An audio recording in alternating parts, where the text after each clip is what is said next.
do this is athletes, key influential executives, share how they make money, how they attract power, and how they earn respect. That's right. I'm the host with the mostest. This is Joel Sylvain, the host of Power Moves, and my partner in crime, Mr. Kevin Carr. He's out somewhere with the kids. You know, the brother got like a tribe, so it's hard to keep track of business, family, the balance. So I got to hold it down for my brother, Mr. Career Crossover. And I am so happy for our guest. But before we get started, let's talk about the news in sports and entertainment right now. Right now, Tampa Bay is happy because Tom Brady is back. He's back to quarterback Tampa Bay. Of course, people are already talking about we might get a Super Bowl. It would be nice. It would really be nice if we get a Super Bowl. But, I can't blame Tom Brady, man. I mean, the man looks like he's still like 30-something years old, just zinging touchdowns and first downs and, just getting, he got eliminated in the playoffs, the championship. So I think he has an opportunity to truly make a difference within Tampa Bay, and we'll see what happens. What happens next year. Whenever Tom Brady is back, you can't count him out. And it seems like every other year he gets a championship. Like he won't make it to the playoffs, and all of a sudden, I just won another Super Bowl. So we'll see, Tampa Bay. But I know this much, that's now going to bring more real estate prices and opportunities in Tampa Bay. Tampa Bay is the #1 destination in Florida for folks to come to. So we'll see. Thank you, Mr. Tom Brady, and the Super Bowl 2 years ago, right? In other news, who was a hot mess in my city, New York? My man, Kevin Durant. I'm not mad at him. But he definitely put Mr. Eric Adams, Mr. Swagoo Mayor, on notice. Like, listen, bro, this whole mandate thing, let's make some changes because it doesn't make sense. Some people agree, watching Stephen A. Smith, he's like, yeah, you don't call out people. You don't call out the mayor. You wait until you're behind the scenes. I get it. At the same time, who knows that he may have talked to him behind the scenes. At the end of the day, he's speaking out of frustration. And you know what? When you're in the public and you are the government official, you got to understand you're going to catch some bullets here and there, and you can make a decision. But at the end of the day, if the majority of people saying it doesn't make sense, from the NBA commissioners to so many different people, I don't see why we are here in that regard. So, but the Brooklyn Nets is coming back together again. They beat the Sixers. They didn't beat them. They blew them out. Golden State Warriors is turning around. The Phoenix Suns, even without Chris Paul, are killing the game. Baseball is back. So in the world of sports, things are looking really, really good. In the world of music, inside scoop, Eric Sermon and Dr. Dre are doing a song together. It's going to be sick. It's going to be sick. My boy, Coach Bernard Alexander, had put that together because Eric Sermon's working on this album of duos, from Salt and Pepper to Mobb Deep. Anyone that was a duo hip hop group, he's producing some tracks, and that's going to be pretty exciting when that project comes out. Also, let's see who else. I want you to check out my friend Lynn Scott. We're going to get her on the show as well. She's the senior vice president over at Hitco, which is L.A. Reid's independent label, and they have this artist named Ayana Lee. She has a single out called Gangsta Love, but she has an EP, is magnifique. I'm telling you, she's the next one. So go check it out. Ayana Lee, Gangsta Love. And on that note, I'm just going to wrap up our sports and entertainment segment with just that. And I want to introduce to you our special guest. Now, our special guest got it going on. She's been featured in Black Enterprise, Rolling Stone, Complex Magazine, Skunk, Marijuana Business, Forbes, Pop Sugar, High Times, Mary Jane. She's a traditional naturopath, registered clinical herbalist through the American Herbalist Guild. Her core competencies include utilizing herbs as the basis of nutrition to combat the symptoms of chronic, degenerative, and terminal illnesses. In addition, she actively works to ensure that people have the right to choose medical options, traditional, alternative, or otherwise, that support their health and healing journey. And being that this is Women's History Month, we all love our mothers, and our mothers provide all the healing, the love, and the nurturing that we deserve. And that's why I wanted to bring this esteemed guest to our show. But even more so, just give you her specialty. Her core focus is on the indigenous cannabinoid system, introducing the biochemical and physiological effects of phytocannabinoids. She advocates for plant medicine through education and support services, and uses her influence to educate people on the phytocannabinoid nutrition and dietary supplementation. She has a sincere passion for empowering patients to understand their bodies and discover the gentle power of the healing arts. She's the bridge between Western and the alternatives while providing a safe and nurturing atmosphere for healing. Like I said, just like a mother. She's a clinical herbalist. She practices relationship-centered healthcare and has a passion for assisting others through herbal education. Her working knowledge of the therapeutic action in various botanical material medica, and has over 400, you hear me? 400 proprietary botanical blends, of which 48 contain a phytocannabinoid profile. Her focus on working with people to alleviate symptoms that are causing health concerns and correcting underlying imbalances mentally, physically, and spiritually. She routinely practices gathering and growing herbs, personally compounding medicines in small batches to maintain consistency and formulation. She is the president and founder of TGR Holdings and Genesis Cooperative Incorporated. She also is the president of her 501c3 nonprofit organization focusing on organisms, their life processes, and how they relate to one another and the environment. She also provides financial and in-kind assistance to cancer survivors. The Kiona Foundation, which is the name of her 501c3, provides traditional medicine at a low or no cost as a service to cancer survivors, both domestically in the United States, internationally in both Jamaica and Australia.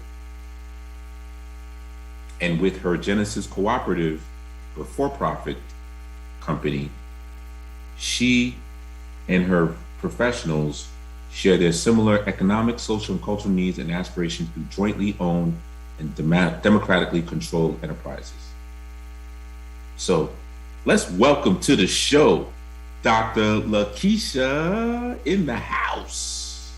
Thank you. Thank you so much for having me. I greatly appreciate that warm welcome, and definitely put the emphasis on the mother. That's the part that I do well because I'm a mom of 8. So I really appreciate that accolade as well.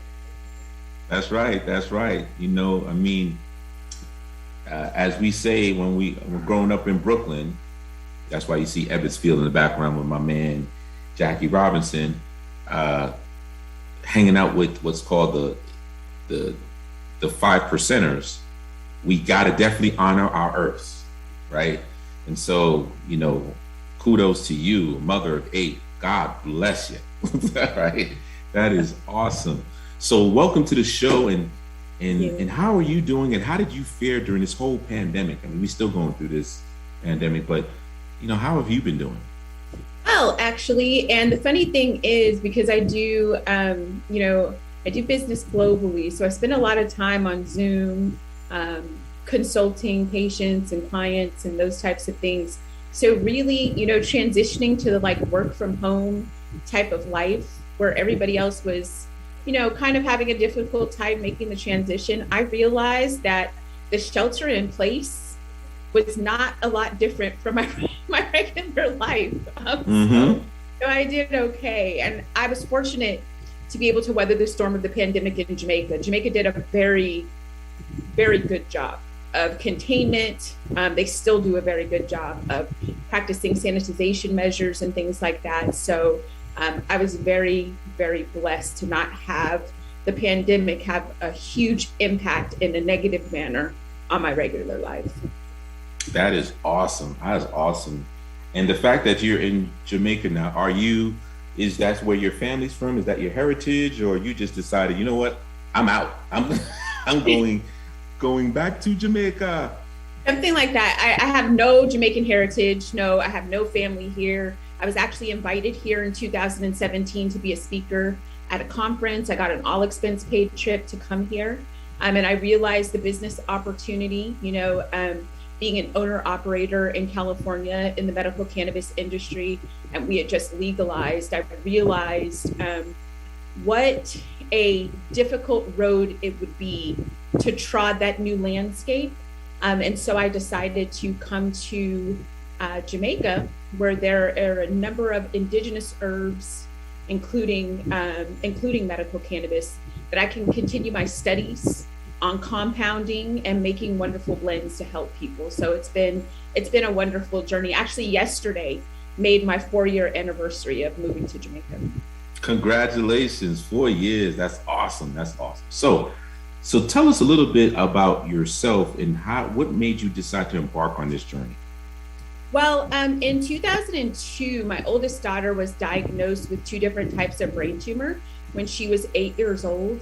And in searching for ways to be able to help her, I learned about alternative therapies. Not that it wasn't always a part of my life. My grandfather, he's always made, herbal preparations and things like that. He can go in the forest and pick shrubs and berries, to help everybody in the neighborhood and our family.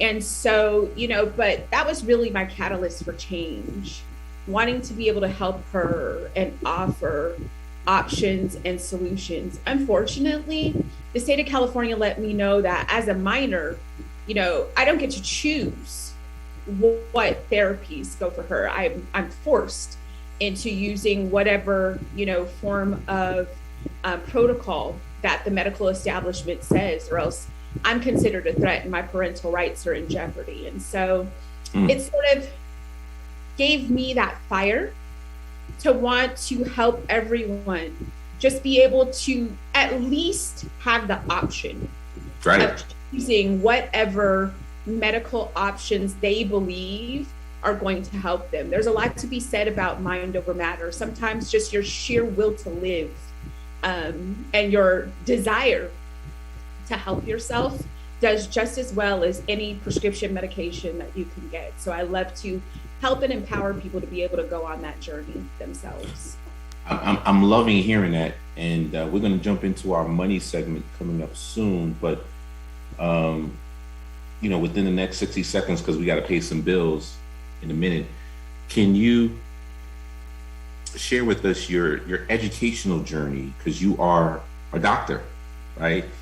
Yes, I studied for my doctorate in naturopathy while my daughter was going through chemotherapy, actually. Unfortunately, the doctors don't necessarily want to listen to you. So I needed to get a degree that, matched theirs so they could know what I was talking about. So my educational journey actually started there on my road to embracing natural therapies, nutritional therapies, and traditional medicine. That is wonderful. That is wonderful. And now, are you born and raised in California? Are you a West Coast? Oops, wrong one. West Coast?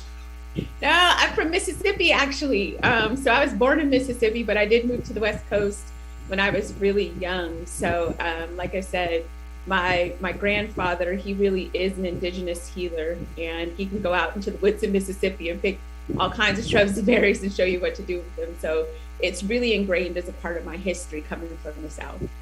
All right. So you from Mississippi, be the West Coast. All right. Yes. So we going on that note, We're gonna come back and find out if she's related to Snoop and Brandy because they all from Mississippi too. But once again, this is Power Moves, where celebrities, athletes, key influential executives share how they make money, how they attract power, and how they earn respect. See you after the break. Go ahead, Bezel, do your thing with the commercials, baby.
All right, we are back. We are back. We are back. We are back with Dr. Lakeisha, the boss, right here. She's the naturopath that, and an entrepreneur. So I can't wait to really dig into what she's doing so she can share with you how she's making that money and she's controlling her ecosystem and her purpose. So with that being said, not too many, and I know you're aware of this, but when we think about, your story originally being from Mississippi, your dad, so you do have indigenous in your family. I do. Yeah, absolutely. The Mississippi Band of Choctaw, actually. Yes. Okay. That's what's up. What's awesome is just a couple weeks ago, we had a chiefess on the show that we talked about how she said that we need to stop saying that we're Black or African Americans. We need to say we're indigenous. Absolutely. I agree with that. I actually, my father has traced our genealogy.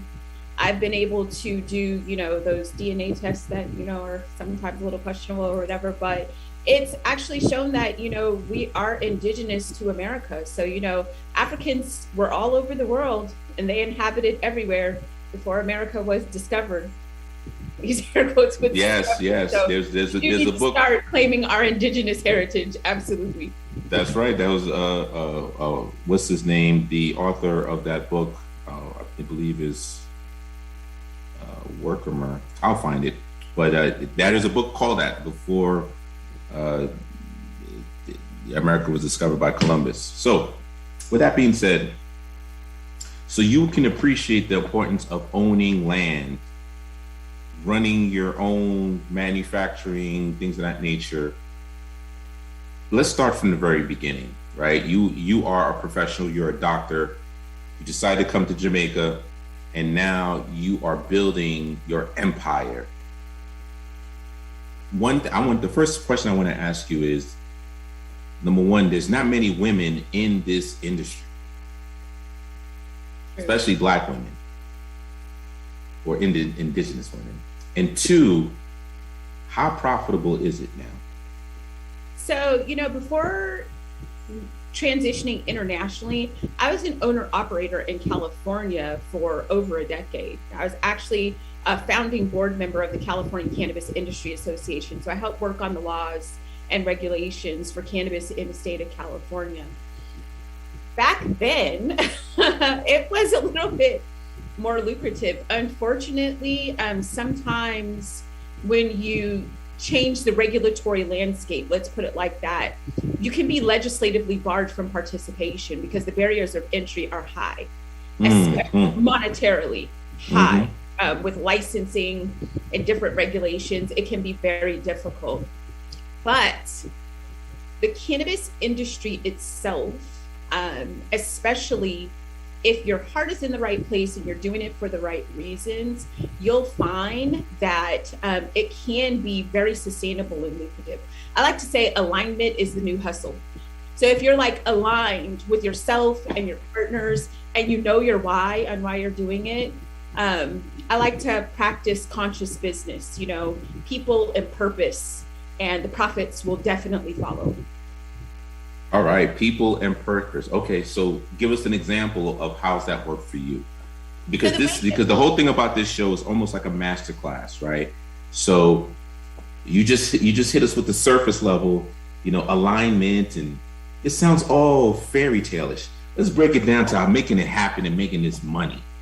So let me tell you, one thing that I want to say in working in the industry and what I really want to stress to everyone is any skills that you have currently, those are needed in the cannabis industry. It is a booming $1 trillion industry that is growing by leaps and bounds, not just domestically, but also internationally. And any skills that you have, whether it's accounting, whether it's human resources, whether it's construction, there are so many things that go into the cannabis industry, not just touching and feeling the plant, not just being a grower, a cultivator or dispensary owner. There are a number of ways that you can get your foot in the door. So I really encourage people to take whatever skills they have now and figure out a way to translate them over. One thing for me that I'm very blessed and thankful for is I really don't feel like I work. I'm passionate about natural health, traditional medicine, and helping people. And I've been able to take that passion and transition it into a career. So I say that, and I don't really feel like I work. I'm very busy, very busy. My schedule is compacted, but I'm busy working for me. And that is a blessing, within itself. Okay. And with that, how long have you been an entrepreneur to do this for yourself? And what was the shift for you? Like, what was the turning point? Did you ever work for the man and then decide to do this? So tell us, how did you make that transition? So I haven't worked for somebody since the late 90s, actually. Wow. But yes. My transition happened when I was working for corporate Sprint. I was 8 months pregnant. I was in large scale telecommunications, making Sprint a lot of money. And I realized when they flew me down to La Jolla for one day to shoot a training video on how I make them so much money, so I could teach all of the other sales representatives how to make them that much money, I said, you know what? I think I could do this for myself. So that was really my transition to entrepreneurship, is getting out of corporate America and saying the money that I make for somebody else, I can make, for myself. The road is difficult to entrepreneurship. I mean, it takes a lot of discipline and it's a lot of work. But again, if you choose something that you're passionate about, people, your passion, your purpose, the profits absolutely follow. You just have to follow your heart. I love that. I love that. I love that. I love the fact that you are focused on profits, because a lot of people, when they go into business for themselves, they just want to be in business for themselves, and they don't understand that you're not in business if you're not profitable, right? So how did you discover how much profit that you need to make, but still make it a win-win situation? I think that, it goes along with financial literacy, really. like understanding budgets and understanding what you really need to survive in life. And I think when people really look at those things, they notice that it takes a lot less to survive or to, be comfortable than what we've been conditioned actually to believe. So when you practiced those things and learn those things within yourself and really, take a hard look at your personal accounting and how that works, it's easy to then, once you're in business, pay yourself first. That is the most important goal. Pay yourself first. Make sure that you're taken care of. And then you're able to budget a lot better and reinvest in your business. That's also a very important component. But I think for me, it's the financial literacy component. Paying myself first, investing in myself, because I'm a sure bet, and then reinvesting in my business that really helps me to stay profitable. So what's next for you? Where do you see more of a bump in income or revenue for you? You've been in this industry for quite some time. What's the inside scoop you can share with our audience to say, you know what, this is the direction that I see where everybody is here, you're moving in this direction? I think what I see is most of the people in the cannabis industry, just to be honest, miss the mark on who the real target market is. I educate people on the endogenous cannabinoid system and the fact that nutritional supplementation is actually necessary to maintain human life. The endogenous cannabinoid system is our master regulator and induces homeostasis or balance in the system. A lot of people in the cannabis industry focus on the adult use market. So they go directly towards maybe combustibles, people that are consuming it, I hate to use the word recreationally, but adult use. There is an entire market of people who utilize phytocannabinoid supplements nutritionally for general health and wellness.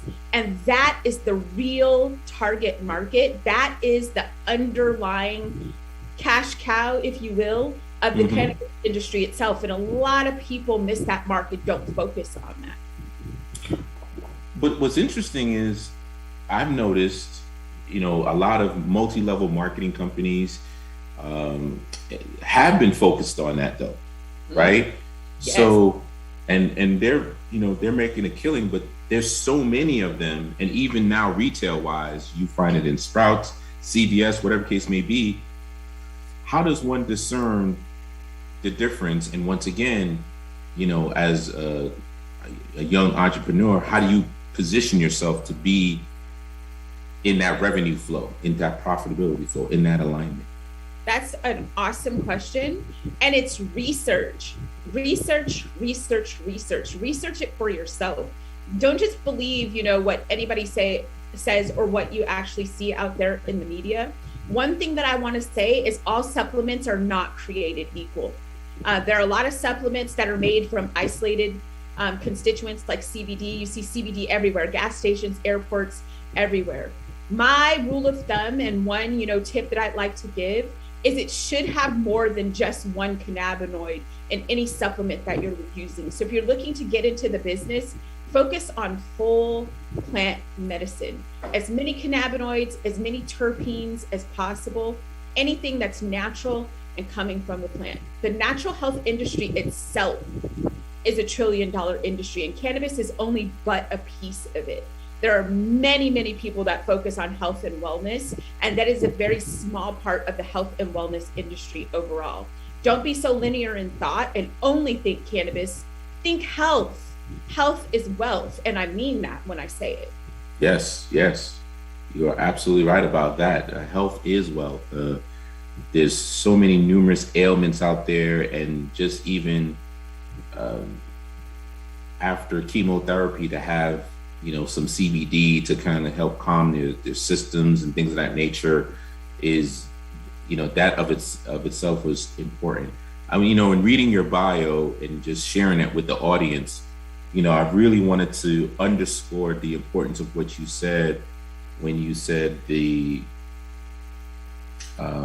when you discussed that we need to be more mindful of how naturopathic medicine can truly benefit the symptoms. Like you really target how by addressing the symptoms in a natural way, how that can really benefit you. But then again, we're going to think about that because we got to go on break. So once again, this is Power Moves, where celebrities, athletes, key influential executives share how they make money, how they attract power, and how they earn respect. We'll see you after the break.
All right, we are back here on In Touch News Radio, reality radio where everyone is a star. This is Power Move.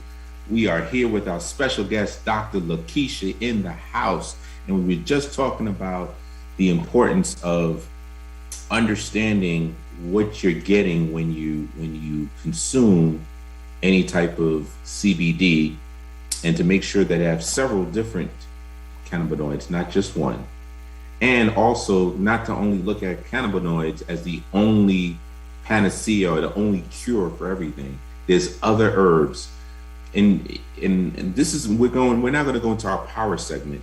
And in tapping into our power segment, what I love, and I'm going to kind of piggyback a little bit about, Chiefess that we had a couple weeks ago, and some of my other, people that I talked to, is the importance of how do you tap into your power, especially as Indigenous people, in order for us to overcome a lot of the challenges that we face on a daily basis.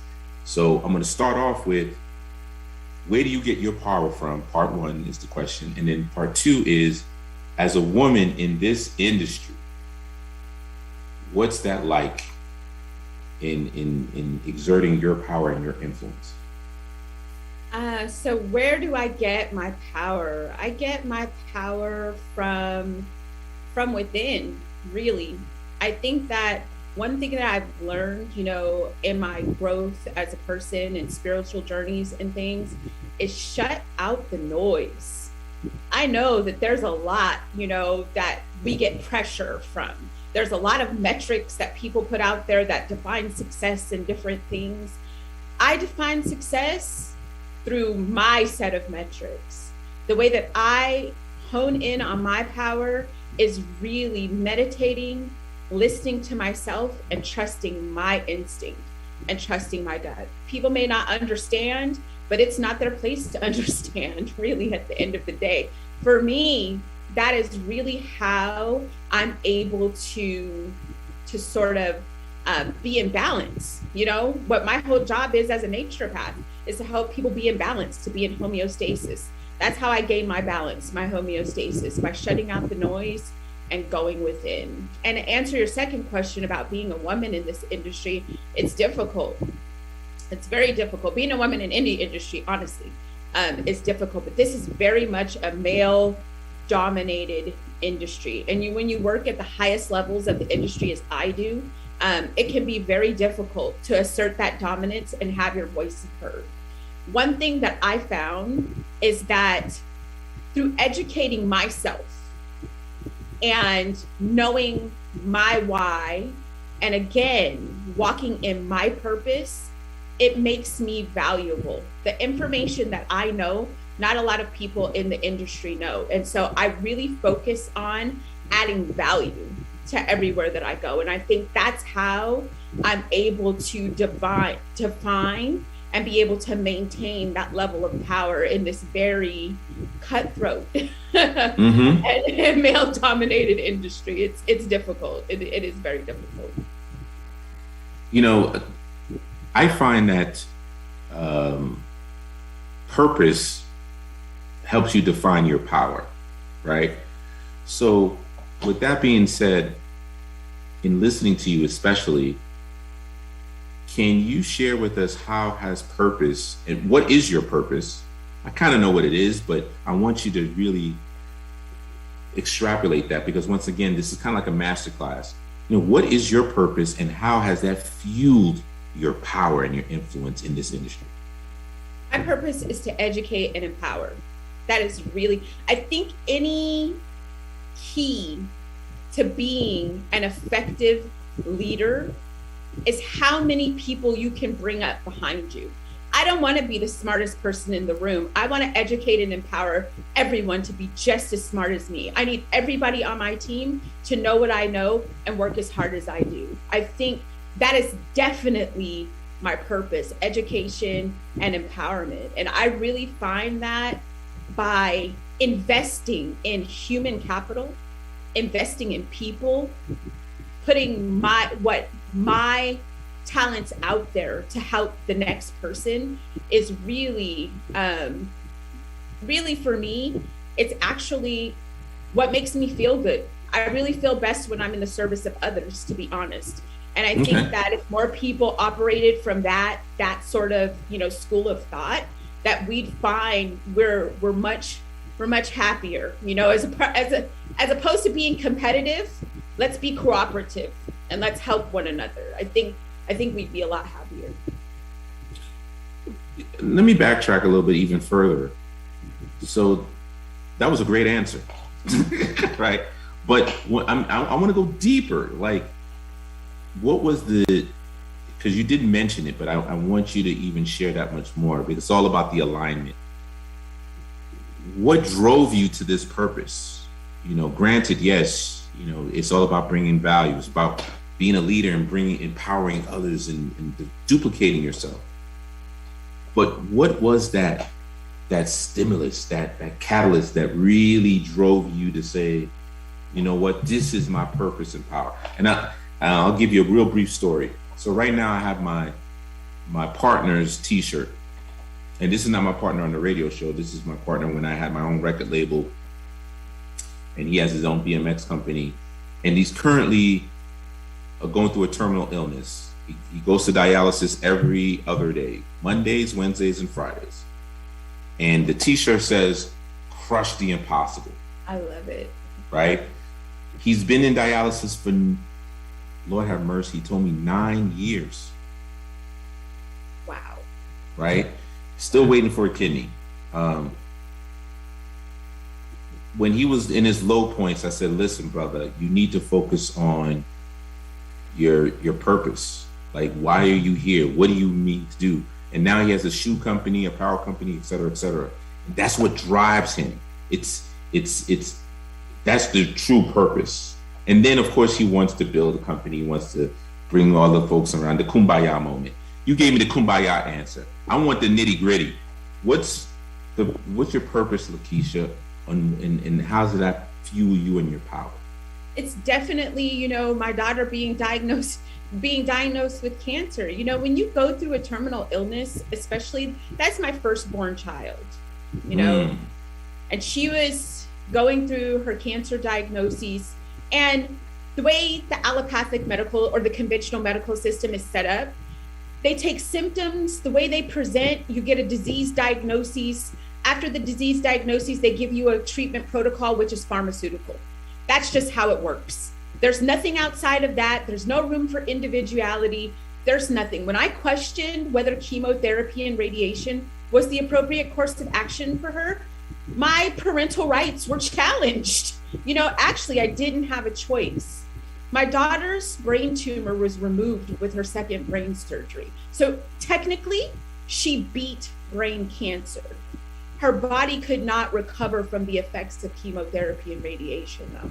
So my daughter passed away 12 days shy of her 12th birthday from the treatment, not from the cancer itself.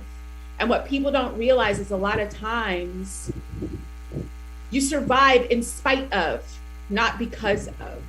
And so for me, that was the catalyst. And I need people to understand.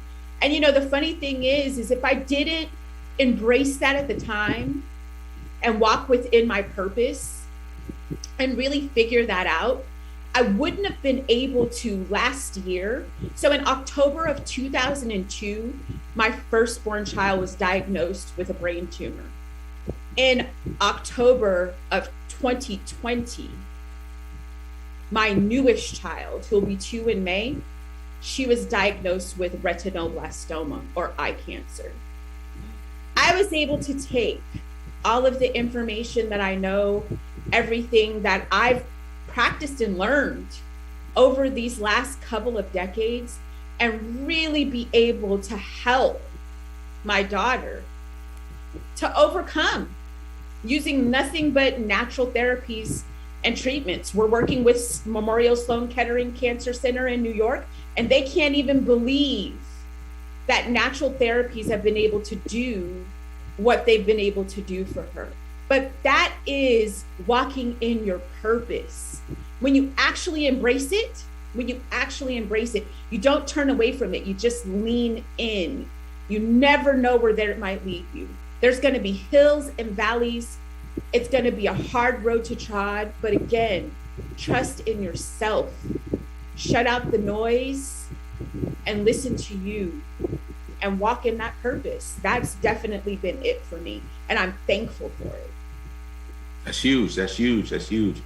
So how has spirituality fueled your power? Because you talk about meditation, and you like I said, you're giving me the PC answers. I'm going to dig. I'm going to dig. So obviously you are in tune, right, with the highest vibrations. You're getting the natural. You're in tune with nature. They're communicating with you. You're communicating with them. How has that helped you fuel your power? And would you say that all indigenous people have that opportunity to do the same thing? And if they do, how can you help them tap into that?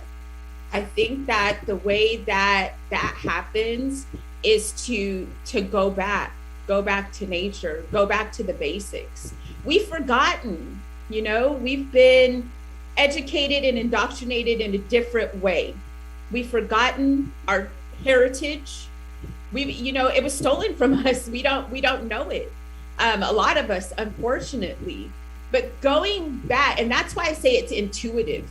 We have an inherent ability. The body's a self-healing organism. It's designed that way. If you give it what's necessary, and I'm talking about holistically, mind, body, and spirit, it can and will heal itself in a lot of ways. And I think that we need to stop asking for permission. You don't need permission to live. You need to trust you and look within you. And for me, spirituality, again, is definitely the cornerstone. I've read a lot of books. I've done a lot of shadow work, going within myself, which is very, very difficult. But the ways that I love to educate and empower people to be able to do the same thing is to take a holistic approach. your spirit and your mind have a lot to do. I love the story that you just told about your friend. 9 years on dialysis. You know what's helping him just as much as the dialysis? Just like I said in the beginning, his sheer will to live. Yes. It's him. That's right. That's right. And he's the reason that he's here. Yes, we can give credit to the medicine. Yes, we can give credit to the doctors, but I give credit to him. That's right. Kudos to him to be able to stay here, because it really takes that attitude, and I've seen it a million times, is half the battle. You have to. Well, you know what? On that note, with that battle, we gotta battle these commercials. And once again, this is Power Moves, where celebrities, athletes, key influential executives share how they make money, how they attract power, and how they earn respect. See you after the break in about a minute and a half.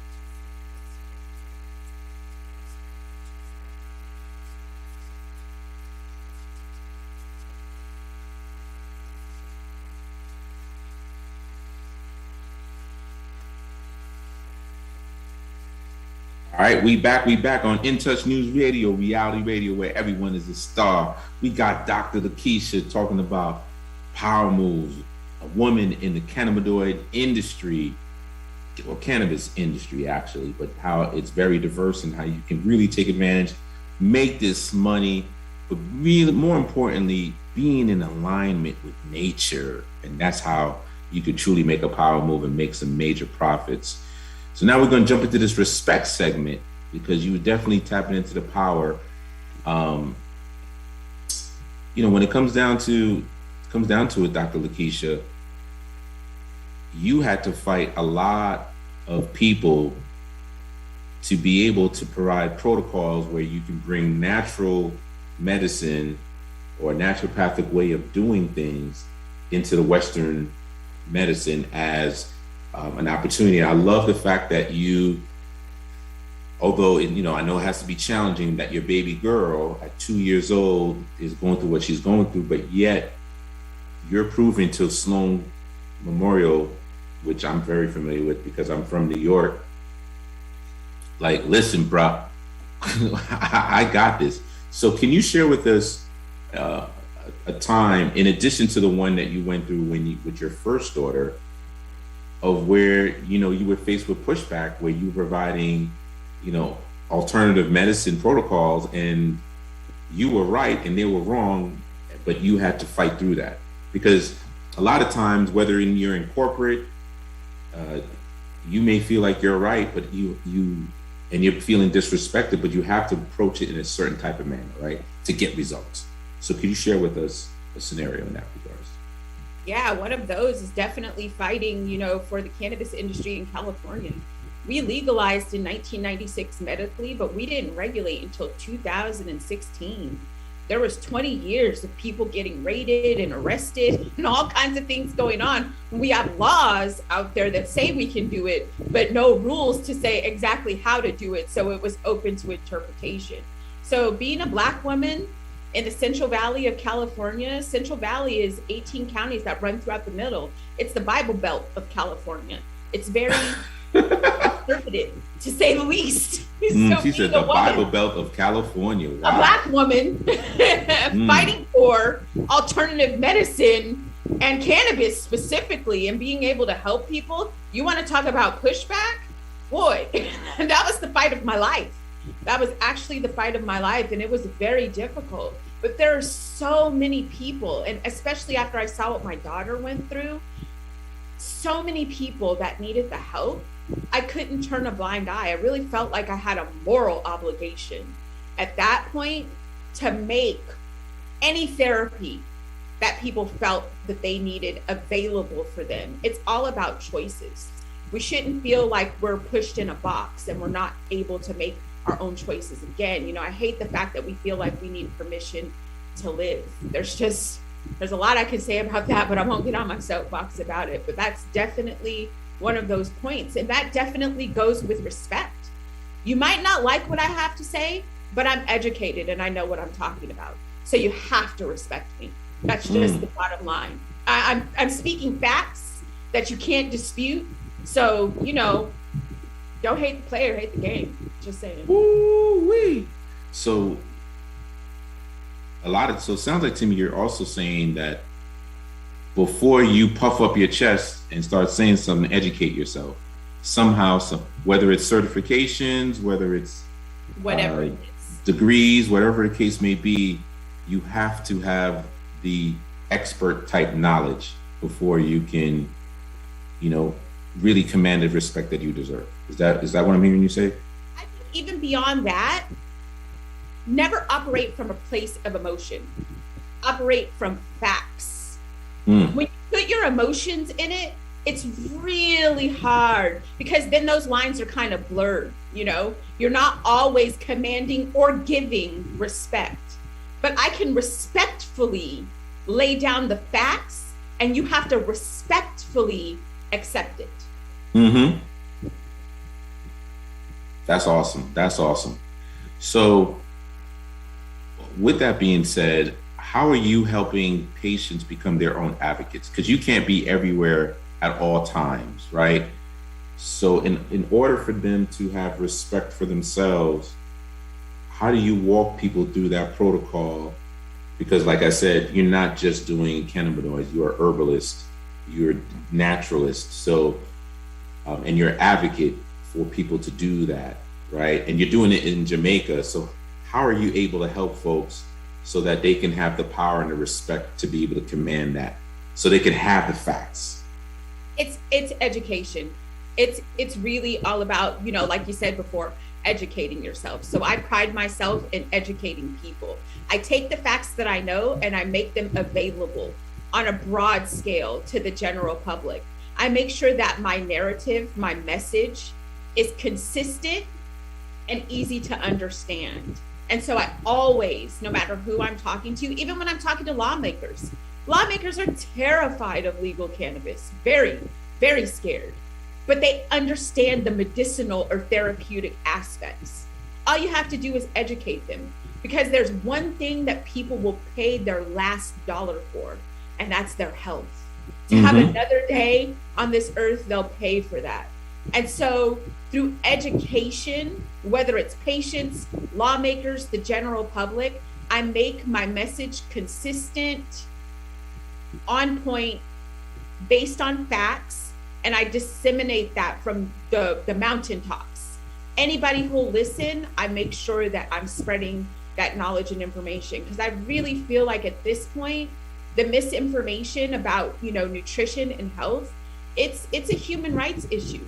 It's like almost a civil rights issue of modern time. People are dying and they don't have to. And education is the key. They need to know. They need to know themselves, how their bodies work, and what they can do to help themselves, that empowerment component. Speaking of which, do you feel that whether it's CBD or what naturopathic protocol do you feel can support folks that are going through COVID? There's a lot. First of all, a lot of the reason that people succumb to that particular disease is comorbidities. So when you have a lot of other things going on, obesity, diabetes, heart disease, you have other underlying conditions, that really makes you more susceptible, not to just COVID, but to everything.